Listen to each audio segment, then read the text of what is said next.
నమస్తే, welcome to Andhraprabha. నేను శ్రావ్ని. అయోధ్య ప్రాణప్రతిష్ఠ అయితే ఈరోజు జరిగింది.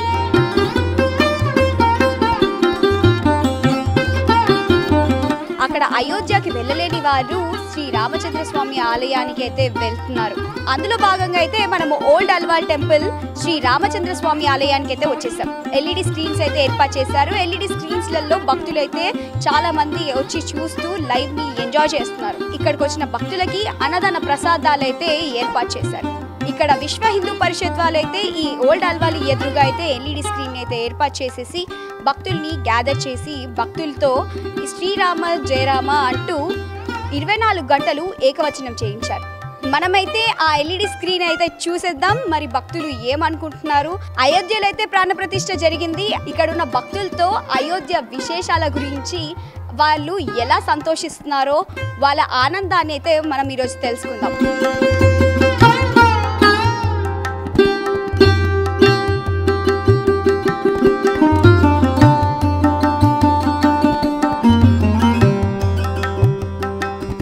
ఈరోజు ఎలాంటి స్పెషల్ ప్రోగ్రామ్స్ కండక్ట్ చేశారు, అసలు ఇంకా ముందు ఎలాంటి ఉత్సవాలు చేయబోతున్నారు, సంబరాలు ఎలా ఉన్నాయి అనే విషయాలపై తెలుసుకుందాం. నమస్తే అండి. నమస్తే అండి.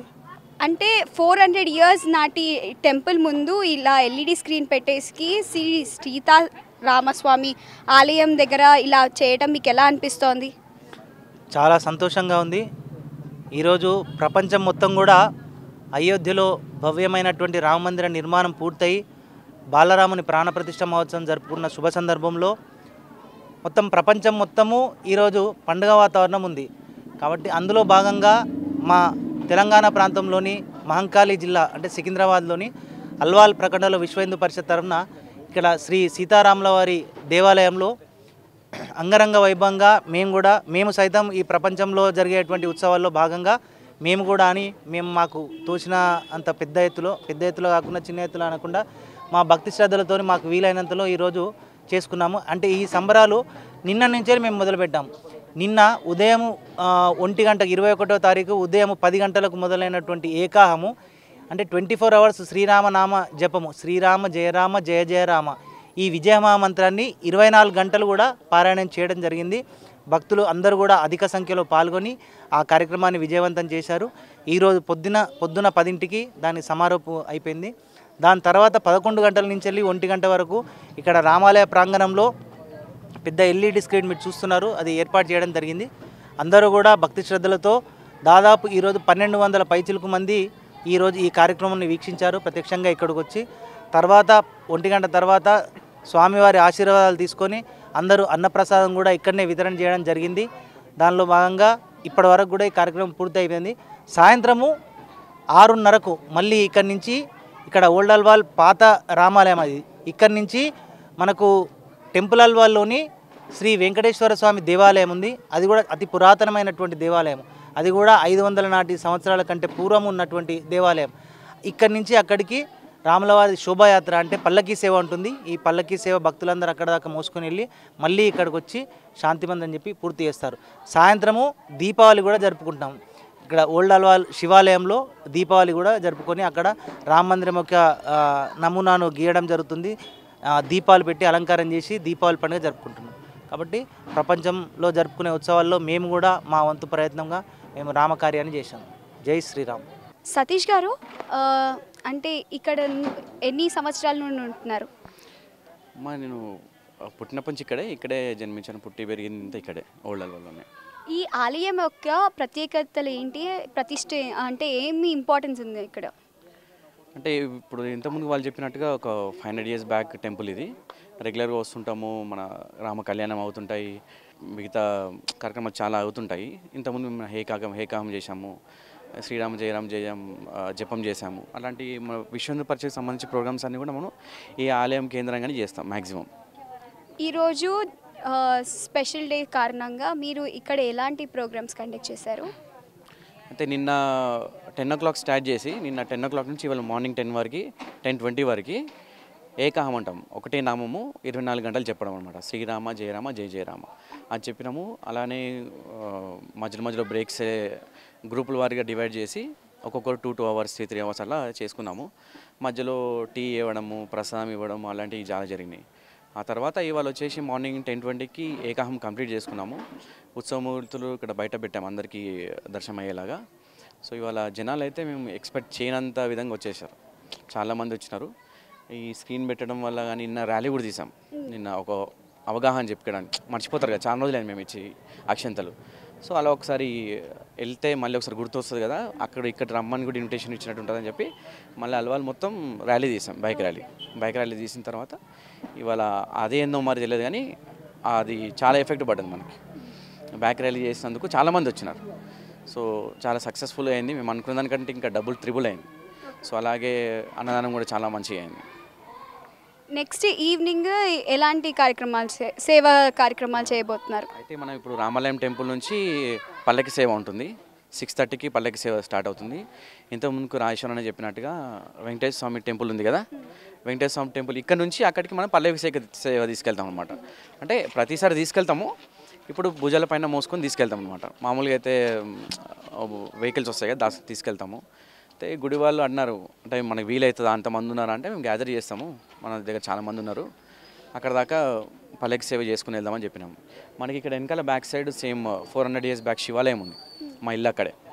సో అక్కడ మనము శ్రీరామ మందిరం అక్కడ అయోధ్యలో ఏదైతే ఉందో అది సేమ్ చిత్రపటం వేసి దాంట్లో గోమయంతో సంబంధించిన దీపాలను వెలిగిస్తున్నాం. సో దానివల్ల ఏంటంటే ఎకో ఫ్రెండ్లీ, ఆక్సిజన్ పెరుగుతుంది అక్కడ ఆ ఏరియా, ఆ చుట్టుపక్కల ఉన్నదానికి. సో ఎలాంటి డిస్టర్బెన్స్ ఉండదు. ఆ తర్వాత మనము కాలిన తర్వాత బూడిద ఉంటుంది కదా, అది కూడా వాడుకోవచ్చు. సో దానివల్ల అది కూడా ఒక రామకార్యం కూడా అనుకోవచ్చు. రాజేశ్వర్ రెడ్డి గారు అయితే మనతో ఉన్నారు, వారితో మాట్లాడి ఈ ఆలయం యొక్క ప్రత్యేకతల గురించి, అలాగే ఈరోజు జరిగిన సంబరాల గురించి అయితే వారి మాటల్లో మరిన్ని విషయాలు తెలుసుకుందాం. నమస్తే అండి. నమస్తే, జై శ్రీరామ్. అంటే ఈ 400 years నాటి టెంపుల్ గురించి మీరు ఏమైనా చెప్తారా? రామజన్మభూమి 500 సంవత్సరాల నిరీక్షణ ఏదైతుందో ఈ దేవాలయం కూడా 5 శతాబ్దాల యొక్క చరిత్ర ఉన్న దేవాలయము. ఈ దేవాలయంకి పరంపరాగతంగా భక్తులు ఉన్నారు. రామాలయం అంటే అయోధ్యలో పుట్టిన రాముడు అల్వాలు ఇక్కడ 500 సంవత్సరాల చరిత్ర ఉన్నది అంటే గొప్పగా ఇక్కడ ఈ పాత దేవాలయం ఇది. ఇంకొక విశేషం ఏంటంటే ఈ దేవాలయంతో పాటుగా కలియుగ దైవం అన్నట్టు వెంకటేశ్వర స్వామి కూడా ఇక్కడ వెలిసిండు, ఇక్కడ నుంచే తిరుపతికి వెళ్ళిండని ఒక చారిత్రక ఆధారాలు ఉన్న నేపథ్యంలో 5 శతాబ్దాల యొక్క పరంపరాగతంగా వస్తున్నటువంటి ఈ ఓల్డ్ అల్వాల్ రామాలయం ఏదైతుందో దీనికి ఒక భక్తులు ఇక్కడ పెద్ద పెద్ద కార్యక్రమాలు నిర్వహించుకుంటాం. ఈ చారిత్రాత్మకమైన దేవాలయం కేంద్రంగా 5 శతాబ్దాల నిరీక్షణ, 5 శతాబ్దాల దేవాలయంలో జరగడం అనేది యాదృచ్ఛికం. ఇది చాలా గొప్ప విషయం. ఇది కూడా ఒక చరిత్ర ఇది. అందుకనే మన కార్యకర్తలు భక్తులు అందరూ కలిసి చాలామంది మాతృమూర్తులు, రకరకాల భజన మండలీలు, అట్లా ఆధ్యాత్మికమైనటువంటి దృష్టి ఉన్నటువంటి కార్యకర్తలు ఉన్నారు ఈ దేవాలయం కేంద్రంగా. అయితే మన కార్యకర్తలు గతంలో ఏకాహం చేశారు, ఒక సంకల్పం పెట్టుకొని 5 శతాబ్దాల నిరీక్షణ సంకల్పం నెరవేరుతున్న శుభ సందర్భంగా చారిత్రక దేవాలయంలో కార్యక్రమం చేస్తే మంచి జరుగుతుంది అనే ఒక విశ్వాసంగా నిన్న ఏకాహం చేశారు. ఇది శ్రీరామ జయరామ జయ ఏకనామం ఏకాహం 24 hours. కాబట్టి అయోధ్యలో రామమందిర నిర్మాణం అనేది ఈ అల్వాలకు అయోధ్యకి సంబంధాలు ఉన్నట్టే. సాక్షాత్ వెంకటేశ్వర స్వామి దేవాలయం ఉంది, 5 శతాబ్దాల యొక్క రామమందిరం ఉంది. కాబట్టి ఇక్కడ ఇది ఒక ఆధ్యాత్మిక దివ్యక్షేత్రం. ఇది ఆల్వార్ అంటాము, ఆలవాలు వెంకటేశ్వర స్వామి యొక్క ఆలవాలము. రాముడే వెంకటేశ్వర స్వామి రాముడు. అందుకని ఆ విధంగా భగవంతుని ఆ విధంగా దర్శించుకుంటూ తన్మయత్వం చెందుతూ భక్తులు ఇవాళ ఒక అల్వాల్లో ఒక మంచి ధార్మిక అనుష్ఠానాలు చాలా జరుగుతాయి. కాబట్టి ఇక్కడ రామజన్మభూమి కార్యక్రమం చాలా విజయవంతం జరిగింది. గతంలో కూడా జపాలు, శ్రీరామ్ జయరామ్ జయ జయరామ్ రామజన్మ ఉద్యమంలో కూడా ఇంటింటికి వెళ్ళి జపమాలలు ఇచ్చి జపాలు చేయించి 2014లో ఎన్టీఆర్ స్టేడియంలో జరిగిన కార్యక్రమాన్ని కూడా విజయవంతం చేసుకున్నాము. కాబట్టి పెద్ద ఎత్తున యజ్ఞం హవనం నిర్వహించడం జరిగింది. ఇక్కడ ఈ అల్వాల్లో కూడా అల్వాల్తో పాటుగా పక్కన బోలోరామ్ అని ఉంటుంది, అక్కడ కూడా ప్రతి బస్తీలో కూడా కార్యక్రమం జరిగింది. ఎక్కడ చూసినా అంతా రామమయం. స్క్రీన్ ఎల్ఈడి యొక్క స్క్రీన్ ద్వారా అందరికీ చూపించడం అనేది కూడా చాలా గొప్ప విషయం. వ్యవస్థ కూడా చక్కగా అన్ని రకాల వ్యవస్థలు చేశారు. కాబట్టి రాముడు స్వయంగా అక్షంతలు పంపి ఒక వాతావరణాన్ని అంతా రామమైన వాతావరణాన్ని కింది స్థాయి వరకు వెళ్ళడము హిందూ సమాజంలో ఒక గొప్ప మార్పు పరిణామం ఇది. కాబట్టి రాబోయే రోజులలో హిందువులు ఏది అనుకుంటే అది సాధిస్తారనే విశ్వాసాన్ని కూడా ఈ కార్యక్రమం ద్వారా మనకు తెలిసింది. ఓకే అండి, అంటే ఇండియా అనే పేరు భారత్గా మారింది. అలాగే రామ జన్మభూమి యొక్క రామప్రతిష్ఠ అయితే ఈరోజు జరిగింది. అలాగే మీ నెక్స్ట్ టార్గెట్ ఏంటి? విశ్వ హిందూ పరిషత్ నుండి నెక్స్ట్ టార్గెట్ ఏంటి? టార్గెట్ అనేది ఏం లేదు. ఈ దేవాలయం 30,000 దేవాలయాన్ని కూల్చారు విదేశీ దురాక్రమణదారులు. అందులో రాముడు పుట్టిన జన్మస్థానం అయోధ్య పని పూర్తయింది. నెక్స్ట్ కాశీలో విశ్వనాథ మందిరము, మధురలో శ్రీకృష్ణ జన్మస్థానము. కాబట్టి శ్రీకృష్ణుడు వసుదేవసుతం దేవం కంస చానూరమర్దనం దేవకీ పరమానందం కృష్ణం వందే జగదు. ఆ కృష్ణుడు పుట్టిందే జైల్లో కాబట్టి మధురలో పుట్టిండు. అది శాస్త్రోక్తంగా ఉన్నాయి. అందుకని లక్షలాది మంది కోట్ల మంది భక్తుల యొక్క విశ్వాసాలు ఏవైతే ఉన్నాయో, శ్రద్ధా కేంద్రాలు ఉన్నాయో, వాటిని పునర్నిర్మించుకుంటాము. వాటి పునర్నిర్మాణమే ఈ జాతి శ్రేయస్సు, జాతి యొక్క పునర్నిర్మాణము. కాబట్టి హిందువులు తలుచుకుంటే ఏదైనా సాధిస్తారనేది రామజన్మభూమి ద్వారా మనకు తెలిసింది. కాబట్టి 30,000 దేవాలయాలను కూడా నిర్మించుకునే శక్తి సామర్థ్యాలు హిందూ సమాజం దగ్గర ఉంది. సంఘటిత హిందూ సమాజము ఈ దేశానికి బలము. అలాంటి బలము దిశగా ప్రయాణం చేస్తున్నది ఈ అక్షంతల కార్యక్రమం రామజన్మభూమి తీర్థక్షేత్ర ఈ జనసంపర్క అభియాన్. 12,000 పైచిలు గ్రామాలు అట్ సేమ్ టైము 1 నుంచి 15 తేదీ వరకు వెళ్ళినాము అంటే ఈ ప్రపంచంలో ఒక యోజనాబద్ధంగా ఒక అనుశాసనంగా ఉన్నటువంటి కార్యకర్తల యొక్క గణము మా దగ్గర ఉంది. కాబట్టి ఇది చేయగలిగినాము. ఇది రాముని యొక్క అనుచరులు, అనుయాయులు, శ్రీరాముని వారసులం, శ్రీకృష్ణు వంశజులం. ఆ మూడే కాదు, ఎక్కడెక్కడైతే చారిత్రక దేవాలయాలు ఉన్నాయో హిందూ సమాజానికి అవసరం ఉన్నాయో అవన్నీ కూడా మేము సాధించి తీరుతాము అనే విశ్వాసాన్ని చెప్పగలుగుతాము. యాజ్ అ క్షేత్ర తీర్థ సంయోజకగా ఉన్నారు మీరు. అక్షంతలు ఇక్కడికి హైదరాబాద్లో చాలా పంపిణీ చేశారు. అలాగే ఈరోజు నరేంద్ర మోడీ పిలుపు మేరకు చాలామందికి ఇన్స్ట్రక్షన్స్ అయితే వచ్చాయి ఎలా దీపావళి పండుగ జరగబోతుందో. సో దీపావళి పండుగ ఎలా ఇక్కడ జరగబోతుందో అనేది మాతో చెప్తారా? పంచభూతాలు ప్రమాణంగా తీసుకొని పంచభూతాల ఆధారంగా ఈ శరీరం నిర్మాణం అవుతుంది. పంచభూతాల తత్వము మన శరీరము. ప్రతి వ్యక్తిలో భగవంతుడున్నాడు, ఆత్మనాం సర్వభూతానం అని చెప్తున్నాము. ఆ ఆత్మనే జ్యోతి స్వరూపము. కాబట్టి ఆ పంచభూతాలను ఆహ్వానిస్తూ ఈ ప్రకృతిని కూడా ప్రేమించడం, ప్రకృతిని పూజించడం అనేది ఒక మన యొక్క విశ్వాసము. కాబట్టి ఆ విధంగా 5 దీపాలు వెలిగించాలి ఆ పంచభూతాలకు ఆహ్వానిస్తూ. రెండవది దీపం, ఒక రామజ్యోతులు. గతంలో రామజన్మభూమి ఉద్యమంలో రామజ్యోతులను గ్రామానికి తీసుకెళ్ళాము. అట్లే ఈ రామజ్యోతులను వెలిగిస్తాము.